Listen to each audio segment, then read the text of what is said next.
DK ಶಿವಕುಮಾರ್ಗೆ ಸಂಬಂಧಪಟ್ಟಂತೆ ಒಂದು breaking news ಬರ್ತಿದೆ, ನೋಡೋಣ. ಬಿಜೆಪಿ ಅವರು ಪಾಠ ಕಲಿಯಲ್ವಂತೆ ಇನ್ನೂ ಕೂಡ ಮುಂದುವರಿಸ್ತಾರಂತೆ ಆಪರೇಷನ್ ಕಮಲ. ಇನ್ನು ವಾಪಸ್ ಬಂದಿರುವಂತಹ ಶಾಸಕರ ಬಗ್ಗೆ ನಂಬಿಕೆ ಇದೆಯಾ ಅಂತ ಪಬ್ಲಿಕ್ ಟಿವಿ ವರದಿಗಾರರು ಪ್ರಶ್ನೆ ಮಾಡಿದಂತ ಸಂದರ್ಭದಲ್ಲಿ ನೋಡೋಣ ಅಂತ ರಿಯಾಕ್ಟ್ ಕೂಡ ಮಾಡ್ತಾರೆ. ಚುಟುಕು ಸಂದರ್ಶನದಲ್ಲಿ ಡಿಕೆ ಶಿವಕುಮಾರ್ ಪಬ್ಲಿಕ್ ಟಿವಿಯೊಂದಿಗೆ ಮಾತನಾಡಿರುವಂತದ್ದು, ಏನ್ ಮಾತನಾಡ್ತಾರೆ ಕೇಳಿ.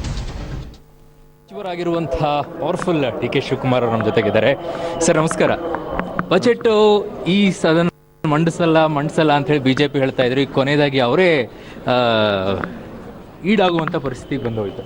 ಈಡೇನಿಲ್ಲ, ಅವರೆಲ್ಲ ಪ್ರಜಾಪ್ರಭುತ್ವ ವ್ಯವಸ್ಥೆಯಲ್ಲಿ ಬಜೆಟ್ನ ಮಂಡಿಸಲ್ಲ ಅಂತ ಅಂದ್ರೆ ಸಾಧ್ಯನಾ? ಅವೆಲ್ಲ ಸುಮ್ಮನೆ ಏನೋ ಎದುರಿಸೋಕ್ಕೆ ಇವೆಲ್ಲ ಮಾಡ್ತಾರೆ.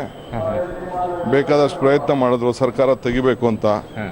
ಸರ್ಕಾರ ತೆಗಿಯೋಕ್ಕಾಗ ಏನದೇನು, ನಾ ಮೊದಲೇ ಹೇಳಿದ್ದೀನಲ್ಲ, ಇದು ಮಡಕೆ ಕೆಟ್ಟೋಗ್ಲಿಲ್ಲ, ಬಿಸಾಕಿದ ತಕ್ಷಣ ಹೊಡೆದಾಕಕ್ಕೆ ಅಂತ.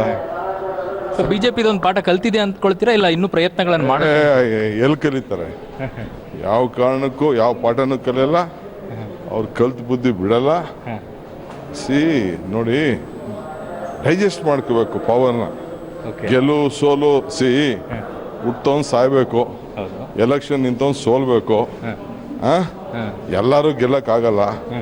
ಒಂದು ಸ್ವಲ್ಪ ಅಷ್ಟು ತಾಳ್ಮೆನೇ ಇಲ್ಲ ಅಂದ್ರೆ ಅಷ್ಟು ಅರ್ಜೆಂಟಾಗೆ ಆ ಮೆಂಬರ್ಗಳು ಪಾಪ ಈ ಹೊಸ ಎಮ್.ಎಲ್.ಎಗಳೆಲ್ಲ ಇದು ಸ್ವೇರಿಂಗೇ ಮಾಡ್ಕೊಂಡಿಲ್ಲ. ಆಗಲೇ ಪಂಚಾಯತಿ ಮೆಂಬರ್ಗಳ ಥರ ನೀವು ಶಿಫ್ಟ್ ಮಾಡಬೇಕು, ಬಂದ್ಬಿಡಿ ಅಂತಂದರೆ ಎಲ್ಲಿ ಸಾಧ್ಯ ಇವೆಲ್ಲ? ಈಗ ಬಂದಿರೋ ಅತೃಪ್ತರ ಮೇಲೆ ಇನ್ನೂ ನಂಬಿಕೆ ಇದೆಯಾ ಸರ್ ಕಾಂಗ್ರೆಸ್ ಅವರಿಗೆ? ಅದೆಲ್ಲ ಅಲ್ಲ, ನಂಬಿಕೆ ಇಲ್ವಾ ಸರ್ ಇನ್ನು?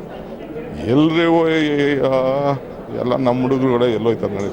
ಅಲ್ಲ, ಆ ನಂಬಿಕೆ ಉಳ್ಕೊಂಡಿದ್ಯಾ, ಹಳೆ ನಂಬಿಕೆ? ನೋಡೋಣ, ಪಾಲಿಟಿಕ್ಸಲ್ಲಿ ಎನಿಥಿಂಗ್ ಈಸ್ ಪಾಸಿಬಲ್. ಸೊ ಇನ್ನು ಬಿಜೆಪಿ ಪ್ರಯತ್ನ ಮಾಡುತ್ತೆ ಅಂತೀರಾ ನೀವು? ಅವ್ರು ಯಾವ ಕಾರಣಕ್ಕೂ ಬಿಡಲ್ಲ. ಓಕೆ, ಇದಿಷ್ಟು ಡಿ ಕೆ ಶಿವಕುಮಾರ್ ಅವರ ಅದು ಕ್ಯಾಮ್ರಾಮನ್ ರವಿ ಜೊತೆಗೆ ಅರುಣ್ ಬಡಿಗೇರ್, ಪಬ್ಲಿಕ್ ಟಿವಿ ಬೆಂಗಳೂರು.